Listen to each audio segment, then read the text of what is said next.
Hello, and welcome back to the Handy Outdoorsman.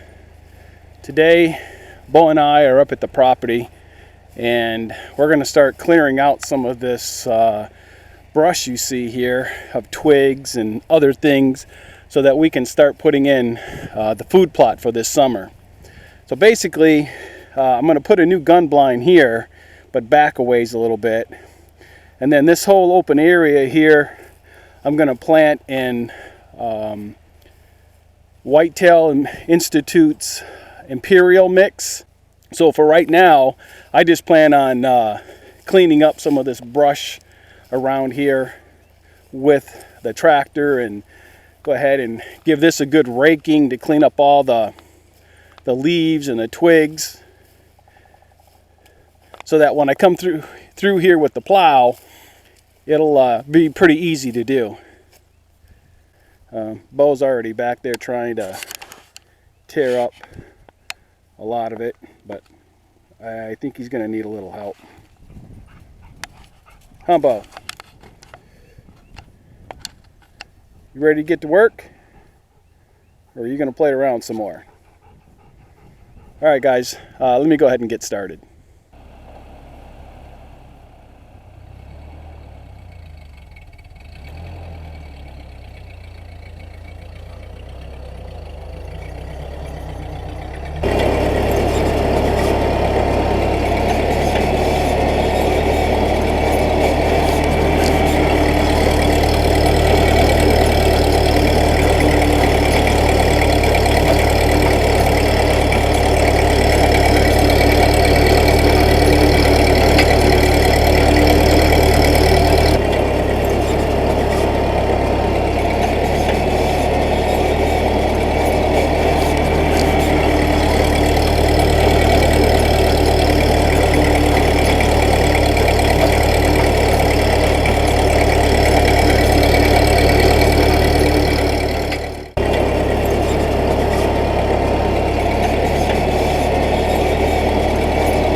Not sure how well this is showing up on camera, but I was able to get rid of a lot of that debris, and we're down to just some grass on the top.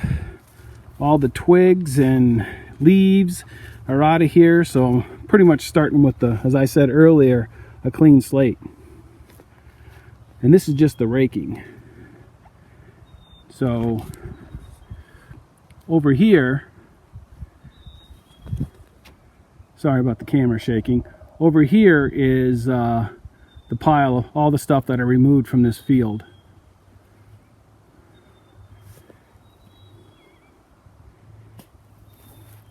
Come back in with some Roundup and we will be sitting pretty good.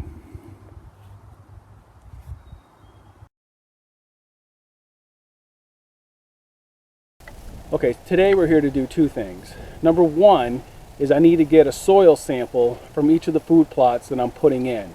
And the soil sample consists of a shovel full of dirt in 3 different spots in your food plot. You only want to go down about 6 inches and grab some dirt and then put it in a clean bucket.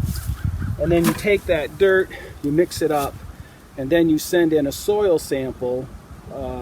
Just a small amount of soil you need to send in, but you need to take a sample from 3 different spots so you get an average of what your soil is like. And so getting the soil sample done, you'll need to find out how much lime to add, how much nitrogen. So there could be several things that you need to add, but getting a soil sample done will tell you exactly what you need to do. So that's what I'm going to do now. I'm going to get a soil sample from 3 spots out of the first food plot, and then I'll go to the back and do the same thing, but I'll only send in a sample from 1 sample from each food plot. Hope that makes sense. And the other thing that I want to get done today is I want to go ahead and spray Roundup and kill all the grass.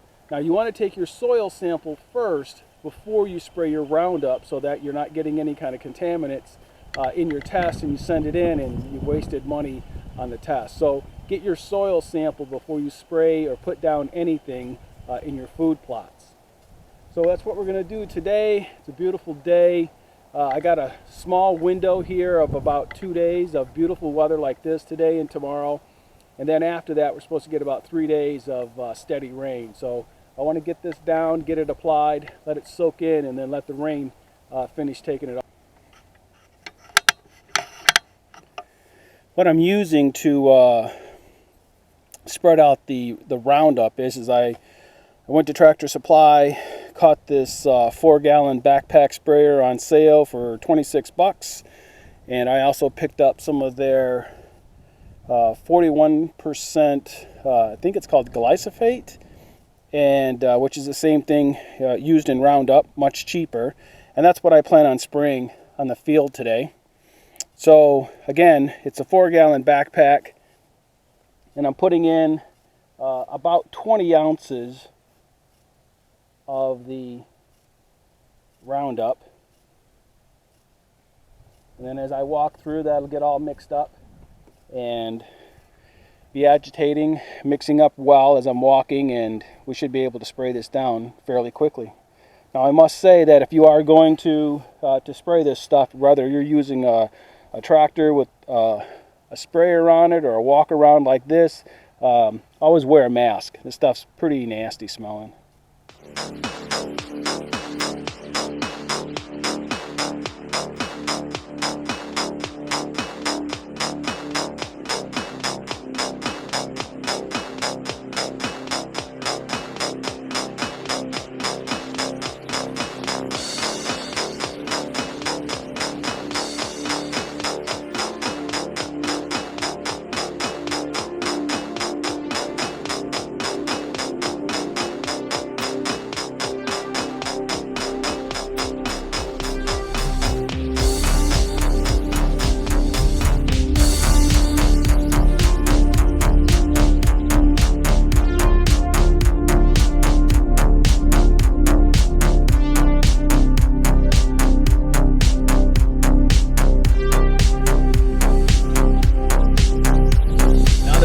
Soil sample, and I know exactly where this came from. This one here is for the back stand. I went out to Whitetail Institute's, ordered their soil test kits, and now I'm going to take my sample, put it in the bag that they provide, fill out the necessary information, as well as select what some of the crops may be that I may want to grow. They'll analyze the soil and send it back to me and tell me how much lime is needed, how much nitrogen is needed. And so this will help me to get a balance on the soil that I have, so that the soil is, whatever I add to it, be it lime, calcium, nitrogen, whatever I add will help these plants to perform very well.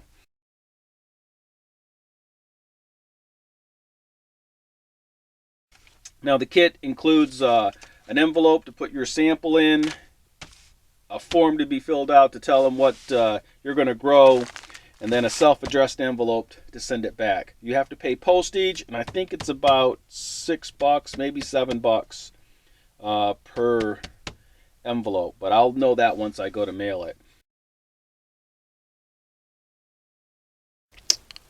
As you can see here, I have the test results back from the Whitetail Institute soil sampling services.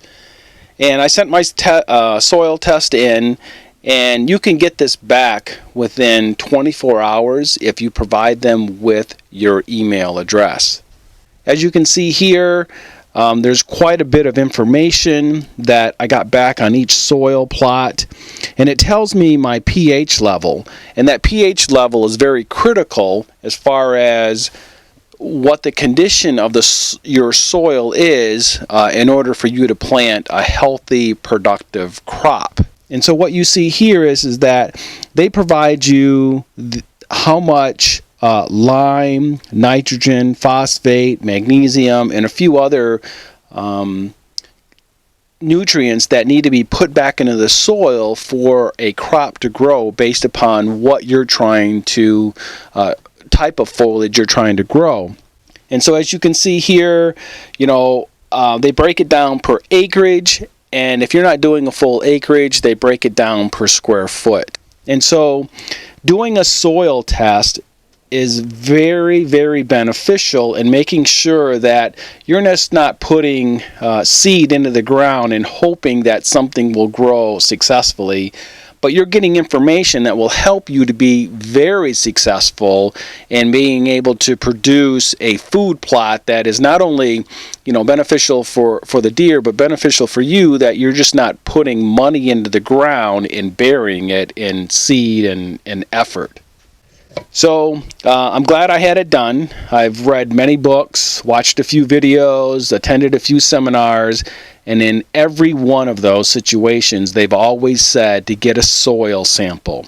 So money well spent based upon the information I received back. I'm going to end the video here. I'm going to call this part 1 of part 3 of my food plot experience. Now, I'd like to say that, I am a novice. This is my experience, and I hope that I'm sharing this with you so that you understand that if you're a beginner just like me, these are the steps that you should be taking in order to be successful, but we won't know here for quite a while.